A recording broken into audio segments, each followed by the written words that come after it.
Hello friends, MKS technology में आपका स्वागत है। आज की जो हमारी वीडियो है वो टूल्स के ऊपर है।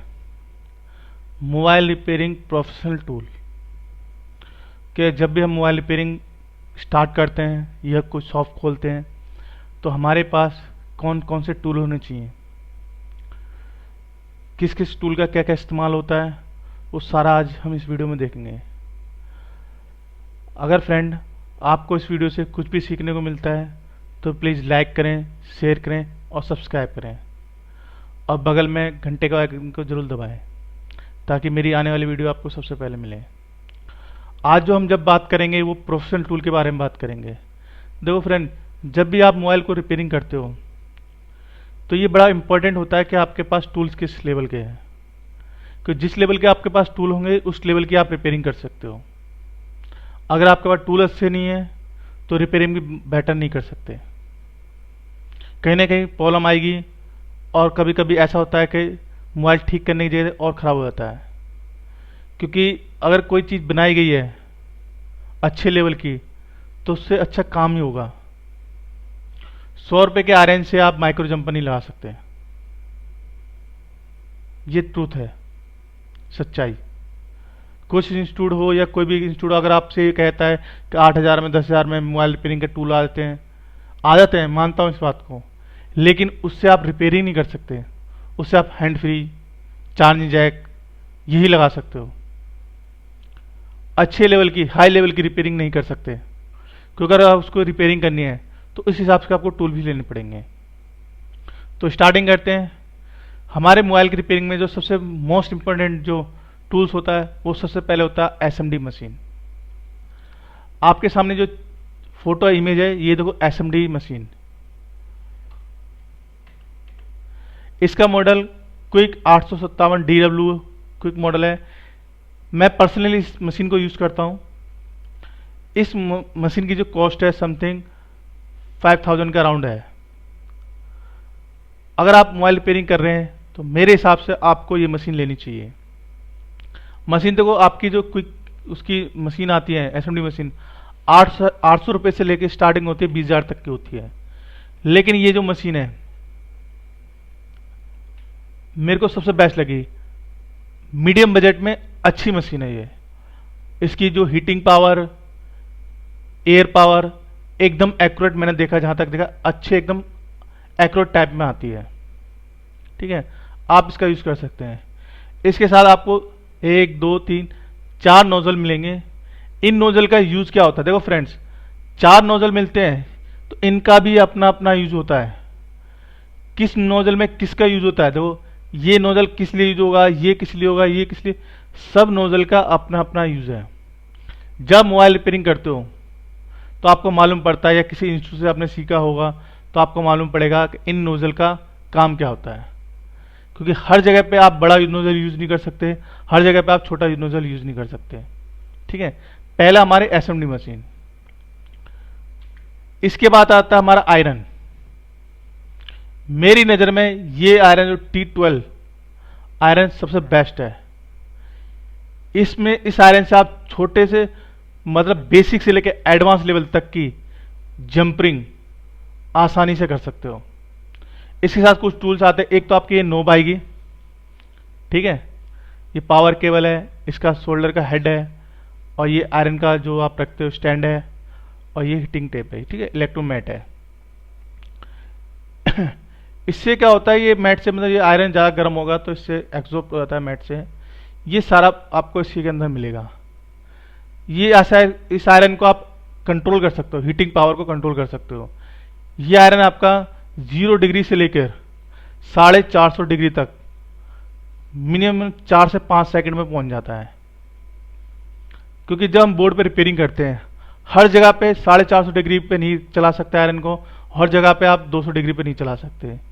तो इस आयरन की हीट हम अपने हिसाब से कंट्रोल कर सकते हैं। अभी जो मैं वीडियो बना रहा हूँ ये प्रोफेशनल टूल के ऊपर है। अगर आप कहोगे तो कोई लोअर बजट के जो टूल आते हैं उनके ऊपर भी मैं आपको एक वीडियो बना के दे दूंगा। लेकिन आप अच्छा काम करना चाहते हो तो टूल्स भी आपको अच्छे लेने पड़ेंगे। इसके आपका आता है मल्टीमीटर। दो मल्टीमीटर आपका 100 रुपये का भी आता है, लेकिन 100 रुपये वाला वो काम नहीं कर सकता जो मल्टीमीटर आपका ये काम कर देगा। इसके अंदर एक डायोड मोड होता है। जब हम हाई बूटिंग या लो बूटिंग की टेस्टिंग करते हैं मोबाइल के अंदर, तो उस केस में हमें हमेशा डायोड मोड वाले मीटर की रिक्वायरमेंट पड़ती है। बीप वाले रेंज वाले मीटर से आप उसकी टेस्टिंग नहीं कर पाओगे, करोगे तो कहीं ना कहीं आपको प्रॉब्लम आएगी। इसमें क्या होता है, हम डायोड मोड पर रख के एक्यूरेट पता कर लेते हैं हमारा फोन के अंदर जो हाई बूटिंग में या लो बूटिंग में आ रहा है तो कहां से दिक्कत आ रही है। तो ये मीटर भी आपको लेना पड़ेगा, अच्छी क्वालिटी का है, समथिंग 1500 के आसपास आता है। आप इसे 100 रुपये से काम कर, 100 रुपये का भी आता है मीटर तो, लेकिन उसमें क्या बीप रेट कब खराब हो जाए भरोसा नहीं होता। ठीक है। इसका आपका स्क्रू ड्राइवर आपका मोस्ट इंपॉर्टेंट टूल है आपके मोबाइल के लिए। तो ये स्क्रू ड्राइवर अलग अलग नोब वाले हैं, इनको आप अलग अलग भी ले सकते हो, या किसी में क्या एक में ही सारे पॉइंट बने होते हैं, आप आगे का जो नोब है उसको चेंज करके आप उसका यूज कर सकते हो। इसके बाद आपका सेपरेटर मशीन जो आपकी होती है ये 2500 रुपये के आसपास आपके आती है, 2500 ये किस लिए होती है, जब हम मोबाइल को खोलना पड़ता है, उसके फोल्डर को निकालना बाहर, तो इस मशीन की हीटिंग्स के ही उस फोल्डर को हम बाहर निकाल सकते हैं। तो ये भी आपकी रिक्वायरमेंट है। इसके बाद आप कहते हैं मैट। जब भी आप मार्केट से आप मैट लेते हो तो मैट लेना, मैग्नेट वाली, क्योंकि अगर आपको कोई स्क्रू खोल रहे हो तो आप उसको स्क्रू के इसके अंदर रखोगे तो आपका स्क्रू मिस नहीं होगा, क्योंकि जब उसके अंदर मैट के अंदर मैग्नेट होती है तो क्या उसको एक्यूरेट करती है, चुंबक करके उसको पकड़ लेती है। ठीक है। तो जब भी आप मैट लाएं तो ये मैट लोगे तो आपको 600-700 रुपये के आसपास आती है, नॉर्मल मैट आपकी 150 रुपये के आसपास आती है, लेकिन ये बेटर है। ठीक है। इसके बाद देखो ये आती है आपकी पावर बूट केबल, इसको हम कहते हैं पावर बूट केबल। ये किस लिए यूज होती है, जब हम मोबाइल को, जो आजकल के एंड्रॉइड फोन आ रहे हैं उसमें क्या डायरेक्ट जो ये वाली जो चिमटी है, ये दोनों पॉइंट रेड और ब्लैक वाले, इन दोनों पॉइंट को डायरेक्ट हम बैटरी कनेक्टर पर नहीं लगा सकते। इसके लिए क्या है, ये अलग से कनेक्टर बने हुए हैं, क्योंकि आजकल के जो फोन आ रहे हैं वो क्या करता है, बैटरी को सेंस करके ऑन होते हैं, बैटरी को सेंस करके ऑन होते हैं। अगर हम इन दोनों को लगा के ऑन करेंगे तो बैटरी सेंस नहीं होगी, मोबाइल हमारा ऑन नहीं होगा। इसलिए इन कनेक्टर को बनाया गया है। इस कनेक्टर के ऊपर रजिस्टर वगैरह लगे होते हैं जो बैटरी के सेंस को एक्टिव करके बताते हैं मोबाइल को कि बैटरी लगी हुई है। ये कनेक्टर हो गए, ये दोनों केबल, ये आपकी रेड वाले में लग जाएगी प्लस पॉइंट पे, ये आपकी माइनस पॉइंट पे लग जाएगी। ठीक है। पावर बोर्ड के लिए इसका भी आपका रोल है, ये भी आपको लेनी पड़ेगी। अगर ये नहीं लोगे तो लेटेस्ट जो फोन आ रहे हैं लगभग सारे फोन आप टेस्ट नहीं कर पाओगे, फोन ऑन कंडीशन में या ऑफ कंडीशन में। इसके बाद आपके आती है बैटरी बूस्टर। बैटरी बूस्टर का क्या होता है, ये हमारा है एंड्रॉइड बैटरी बूस्टर। जो आजकल की हमारी जो बैटरी आ रही है उनको चार्ज करने के लिए एंड्रॉइड बैटरी बूस्टर है। इसमें क्या होता है आपके, ये यहाँ पे जो आपको दिख रहा है कनेक्टर, यहाँ पर कनेक्टर लगे हुए हैं, इन कनेक्टर के अंदर आपकी बैटरी लग जाएगी और यहाँ पे आपका चार्जर लग जाएगा और यहाँ पे दिखा देगा आपका बैटरी के अंदर वोल्टेज कितना है। तो ये आपकी एंड्रॉइड बैटरी बूस्टर, ये आपका 700 से लेके 1200 के बीच में आता है। किसी ब्रांडेड कंपनी लोगे तो 1000-1200 का आएगा, लोकल कंपनी लोगे तो 700-800 का मिल जाएगा आपको। इसकी भी आखिर रिक्वायरमेंट है बैटरी को बूस्ट करने के लिए।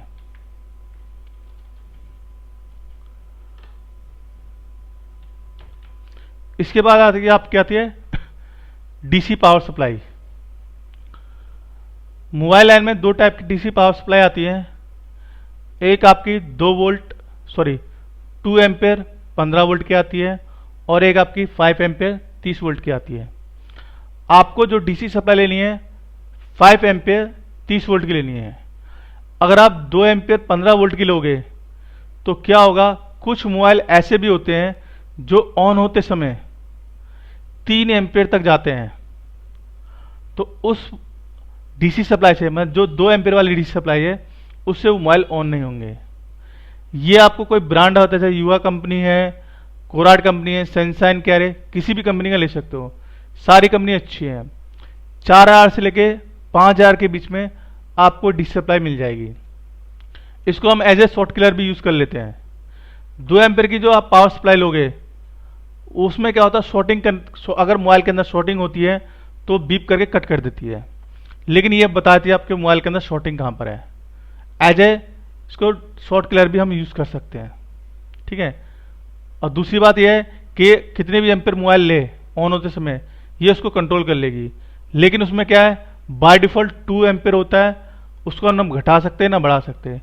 इसको इसमें क्या है, अपने हिसाब से हम चेंजेस कर सकते हैं। तो जब भी आपको डी सप्लाई लेनी है 5 एम्पेयर और 30 वोल्ट की लेनी है। नेक्स्ट आपका आता है, इसको कहते हैं यूएसबी डिजिटल चार्जर या स्मार्ट चार्जर कह दो आप। जब हम चार्जिंग की टेस्टिंग करते हैं, मोबाइल के अंदर चार्जिंग की टेस्टिंग करते हैं, उसके अंदर इसका रोल सबसे ज़्यादा है। इसमें हम देखते हैं कि हमारा मोबाइल चार्जिंग के टाइम पे कितना एम्पेयर ले रहा है, उस हिसाब से हम डिसाइड करते हैं कि हमारे मोबाइल में चार्जिंग की जो सप्लाई है, चार्जिंग का जो सेक्शन है वो किस कंडीशन में है। तो आपको इसकी भी रिक्वायरमेंट पड़ेगी।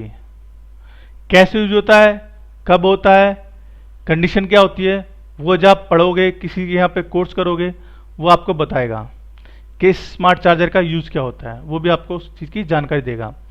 डेड केस में भी हम इसका यूज करते हैं।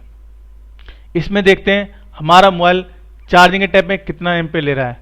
अगर मोबाइल हमारा ऑन नहीं हो रहा तो चार्जिंग एम्पेयर ले रहा है या नहीं ले रहा, और ले रहा है तो कितने एम्पेयर ले रहा है। डेड, अगर हमारे पास डेड फोन आता है तब भी इसका यूज होता है।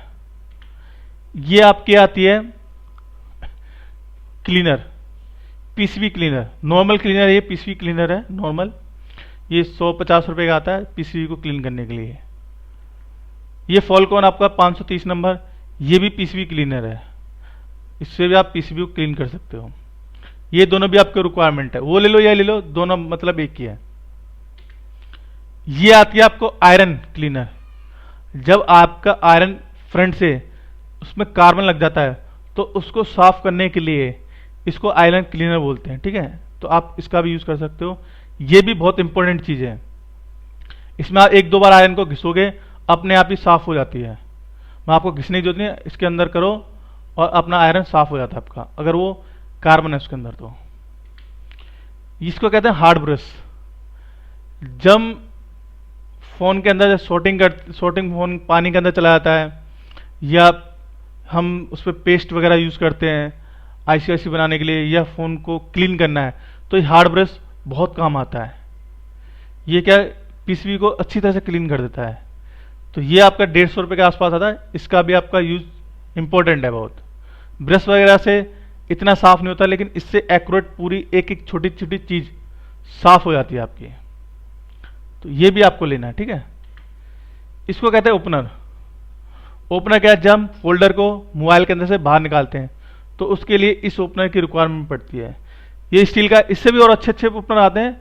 जितना पतला ओपनर होगा उतना आपके लिए बेटर है। आजकल तो हम उससे काम कर लेते हैं, जो ओसीएम मशीन आती है उसके अंदर जो पॉलीथीन आती है उसको कट करके उसका ओपनर बना लेते हैं, उससे का यूज कर लेते हैं, ठीक है। इसको कहते हैं सर्जरी ब्लेड। ये भी आपके काम आएगा। जब जंपर वंपर करते हैं, जंपर वगैरह करते हैं, तो इस सर्जरी ब्लेड से हमारा काम होता है कटिंग वटिंग करने के लिए, या फिर बोर्ड को स्क्रैच करना होता है। हमें माइक्रो जंपर के लिए जब बोर्ड को हम स्क्रैच करते हैं तो इसके लिए इसका यूज उस समय यूज होता है, क्योंकि हम किसी और से यूज करेंगे तो हमारा क्या कुछ ज़्यादा एरिया इफेक्ट हो सकता है। इसके लिए हम इसको सर्जरी, इसको 11 नंबर का ब्लेड कहते हैं। धीरे धीरे स्क्रैच करके हम इसका यूज, मतलब हमें मान लो कहीं पे जंपर करना है और उस लाइन को स्क्रैच करना है तो इसका यूज करते हैं उस जगह पे। इसके बाद आपका आता है पीसीबी स्टैंड। पीसीबी स्टैंड जितना भारी होगा उतना बेटर है, क्योंकि हल्का पीसीबी स्टैंड होगा, आप उसके ऊपर वर्क करोगे तो आपकी प्लेट इधर उधर भागेगी, जिसके कारण क्या होगा, आप प्रॉपर वर्क नहीं कर पाओगे। तो पीसीबी स्टैंड लेना है तो आपको अच्छा लेना है। इसको कहते हैं नॉर्मल फ्लेक्स, नॉर्मल यूज करने के लिए, जैसे चार्जिंग जैक वगैरह हैंड फ्री वगैरह लगाना है, उसके लिए इस फ्लेक्स का हम यूज करते हैं। वहाँ पे इसको शाइनिंग देने के लिए अच्छी तरीके से लग जाए, हमारा प्रॉपर सोल्ड हो जाए, वहाँ के लिए हम इसका यूज़ करते हैं।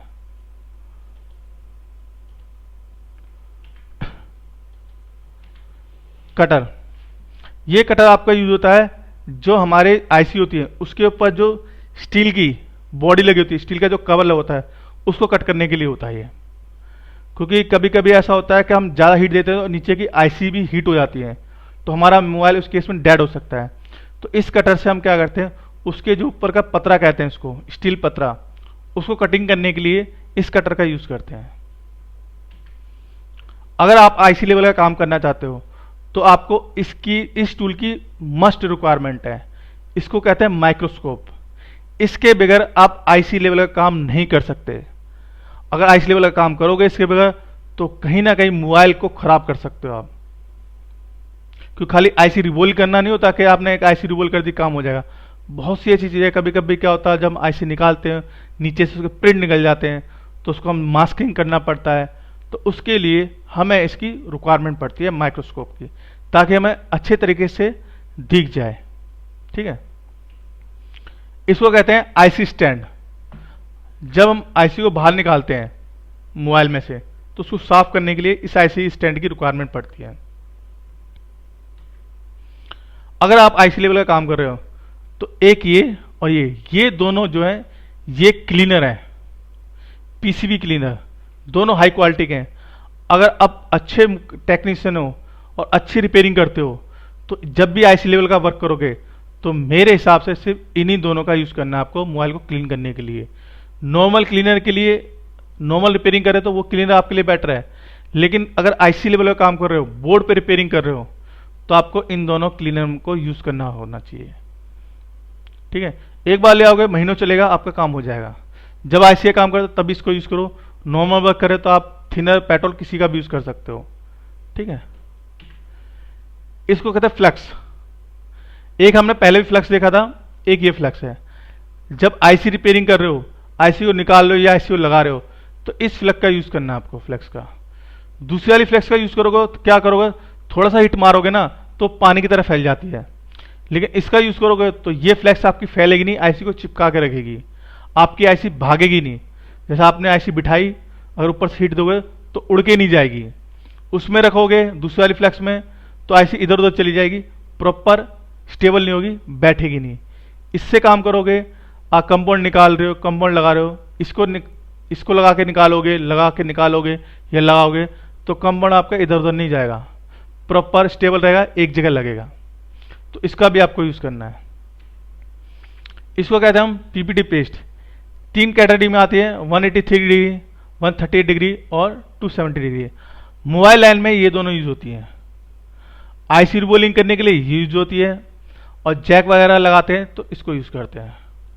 यूज़ कैसा होगा, अगर आपको काम आता है तो आपको पता होगा हम इसको यूज़ कैसे करते हैं। नहीं पता तो मैं इसके ऊपर एक वीडियो भी बना के दे दूंगा आपको कि इन पीपीटी का कैसे यूज होता है। इसको कहते हैं पुछ पुछ बोतल। पुछ पुछ बोतल जैसे हमने अभी केमिकल देखा था ना आईसी क्लीनर, उसको इसके अंदर डाल के रखते हैं। क्योंकि पूरी बोतल को नहीं रखेंगे सामने, क्या करेंगे इसके अंदर उसको केमिकल को, आपका जो क्लीनर है इसके अंदर डाल देंगे। इसको जब प्रेस करते हैं अंदर की तरफ इसके, तो इसमें से बाहर निकलता है। आप इसको आसानी से यूज कर सकते हो। नहीं बार बार आप उसको खोलोगे ढक्कन को, पूरी बोतल को निकालोगे, ढक्कन खोलो निकालोगे, इसलिए इस बोतल का यूज करते हैं। ये भी लेना तो अच्छी क्वालिटी लेना। ये 50 रुपए की भी आती है, लेकिन ये लोगे ये आपकी 300 रुपए के आसपास है। इसको कहते हैं रोजन पेस्ट। रोजन पेस्ट का मोबाइल रिपेयरिंग में बहुत बड़ा रोल है। शॉर्टिंग केस में भी इसका यूज करते हैं हम, आयरन को साफ करने के लिए भी इसका यूज करते हैं, आईसी को बिठाने के लिए भी इसका यूज करते हैं। तीनों केस में आपका इस रोजन पेस्ट का इस्तेमाल होता है। इसको कहते हैं माइक्रो जंपर वायर। 2 उसमें आती है, एक गोल्डन में एक सिल्वर में। गोल्डन है, इसके ऊपर क्या है, एक परत लगी हुई है, इसके ऊपर कोई परत नहीं है। जब मास्किंग करते हैं, मतलब माइक्रो जंपर करते हैं, अगर हमें आईसी के नीचे जंपर करना है तो इसका यूज करना होता है। लेकिन किसी सप्लाई को जंपर करना है, मान लो बोर्ड के अंदर किसी सप्लाई को जंपर करना है तो इसका यूज करते हैं। आईसी के नीचे मान लो बॉल निकल गई आपकी है, और उसके पैड बनाने हैं, बॉल के पैड बनाने हैं, तो हम इसका यूज करते हैं। लेकिन हमें किसी सप्लाई को जोड़ना होता है बोर्ड के अंदर, तो इसका यूज़ करते हैं। ये भी अच्छी क्वालिटी के लेना चाहिए। छोटी क्वालिटी, घटिया क्वालिटी लोगे तो आयरन रखते ही खत्म हो जाएगा, वह टूट जाएगा और ज़्यादा लंबा नहीं खींचेगा। इसको कहते हैं यूवी ग्लू, और ये होती है आपकी यूवी लैम्प मास्क। देखो ये यहाँ से पैड निकला हुआ है और यहाँ पे क्या इसको बना दिया है आईसी, इसकी जो बॉल है इसको बॉल को बनाया है।